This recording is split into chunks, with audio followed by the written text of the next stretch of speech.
So, right off the bat, I'd like to say sorry for the technical difficulties during the live action segments. I accidentally had Audacity set to the wrong fucking microphone, which is great. But let's just start.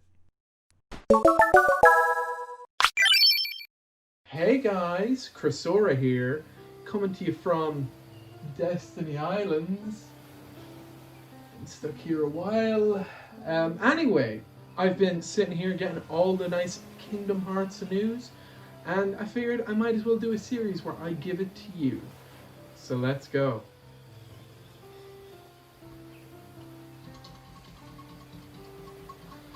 Oh yeah, fucking get my letter. Hogwarts. Paper's a bit wet, but I suppose ocean water, just to be expected. But anyway, let's see what we have on the menu today. So today we have some screenshots and renders, some interviews with Nomura, Hazama, and Suzui. I hope I'm pronouncing those last two names right. And also some juicy tidbits about the 20th anniversary. So let's just get into it. Okay, so like I said, there's actually a lot of interviews that just dropped. There's one with Game Informer, DualShockers, two with different PlayStation sites, I think there's two with different Nintendo sites, and then obviously the juiciest of them all would probably be Famitsu. So I'm gonna just go and say first what's common in all of these, and then I'll kind of go with the little tidbits from each one. We learned that a Kingdom Hearts rhythm game has actually been in the works for years now. Apparently Hazama and Suzui, while they were doing the Theater rhythm games, have actually been trying to get Nomura to make a rhythm game, and eventually Nomura turned it down, and then Disney came back and kind of revived the project, which is pretty sweet. I am really excited for a Kingdom Hearts rhythm game, to be honest. I know it's very controversial, but I think it's going to be really good. Another thing that's really common in all of these is they talk about how the game was designed. So it may not be a surprise to some, but the design of the game is based on the Kingdom Hearts Memorial Music Box site, which was released for the 15th anniversary. You can see some of it in the background. You can see it's similar enough. Sora's running along a track. This wasn't a game or anything.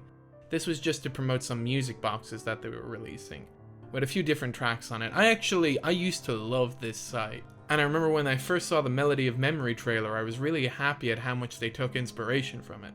I used to just leave this site on my TV while I'd clean the house, and just come back and occasionally see Sora running along a track, thinking about his good friends. It was great.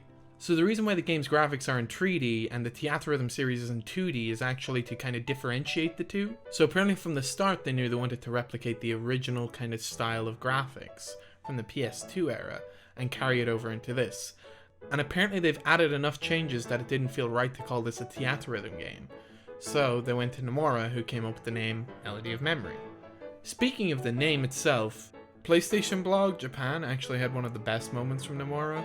I'm just going to read this out because I think this is one of the funniest things. The translations from this actually come from Itaki Mochi on Twitter. They're great for translations of Famitsu interviews and a lot relating to Final Fantasy VII Remake Part 2. I really recommend giving them a follow. So the interviewer asks, in the trailer, there's a person wearing a black coat. If we consider the acronym of Melody of Memory to MOM to Master of Masters, then many must come to the conclusion that this man is the Master of Masters. Nomura. That is all according to plan. However, we did have issues thinking of a title for this game. Because we have the title Kingdom Hearts Chain of Memories, already the word memory would overlap. Since we didn't think any other word would fit, we decided on this title. However, at the very least, we didn't use the plural word memories, and instead chose the singular word memory instead. So unfortunately, they also say that we won't really hear any new songs apart from the new Dearly Beloved, which is great, and the staff credits roll song at the end of the game.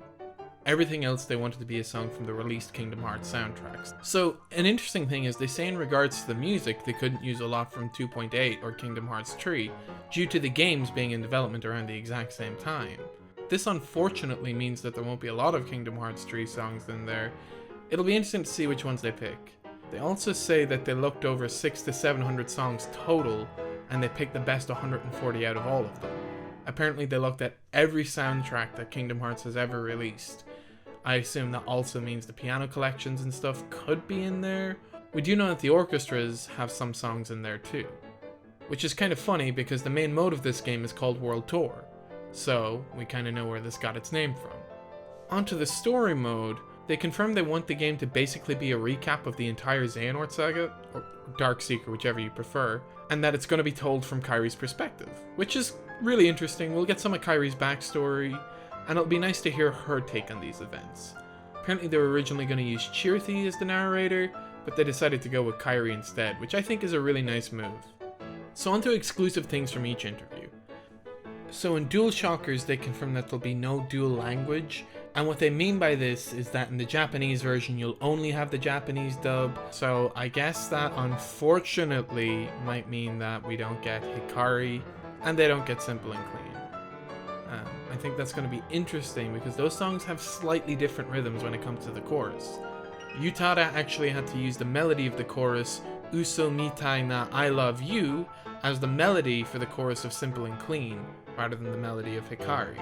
So, for a rhythm game, it'll be interesting to see if they actually have to adjust that. So for the online mode, we actually learned that it's going to be the best 2 out of 3. I'm really excited for the online. I think the online can be really fun. Apparently they inspired a lot of it based on the Theatrhythm Curtain Call tournaments that used to be had. From Game Informer, we learned that the progression system for Melody of Memory is leveling. Because it's an action game, they decided to go with that.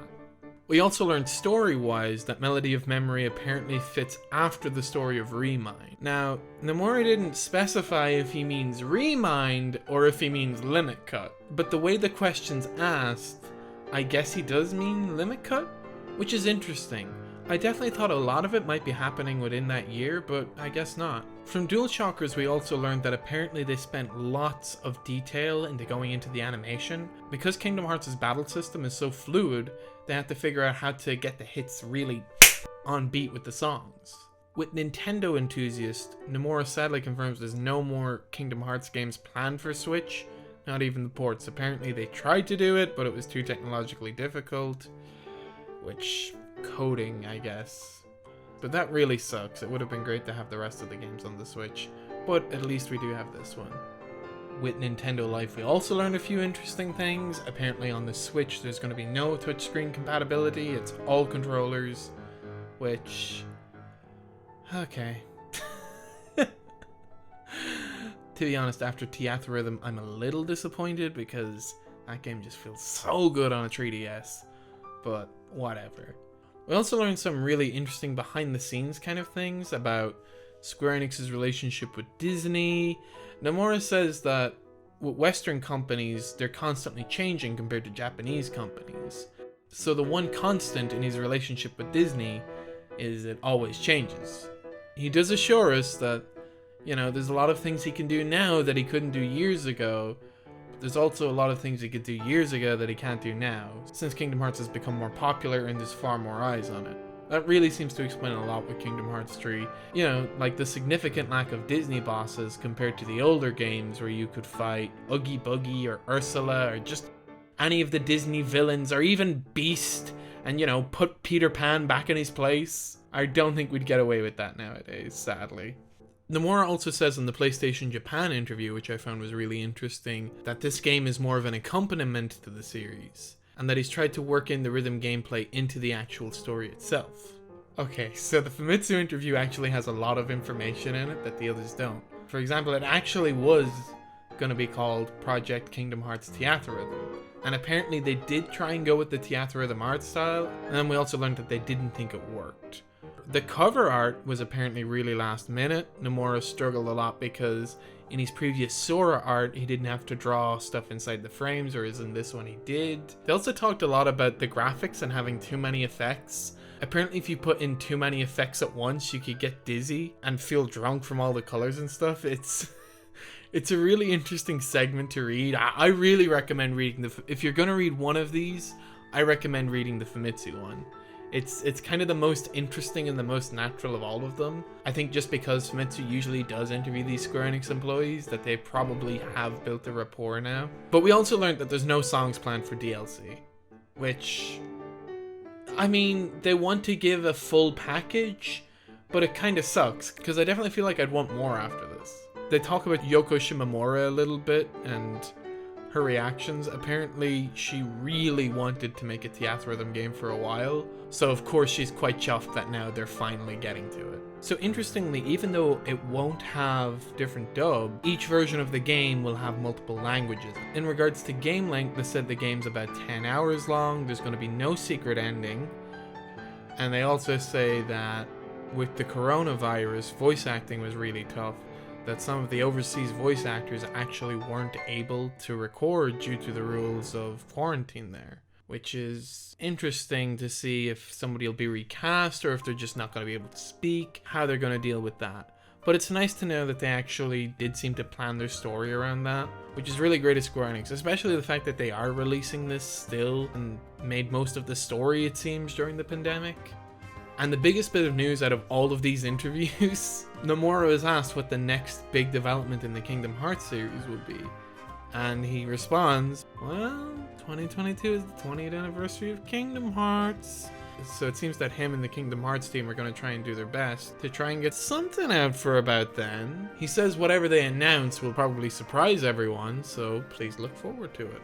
With the Famitsu review, we got a lot of great screenshots, we got some new renders of Roxas, Axel, and Xion, and it's nice to see Roxas with the Kingdom Key again.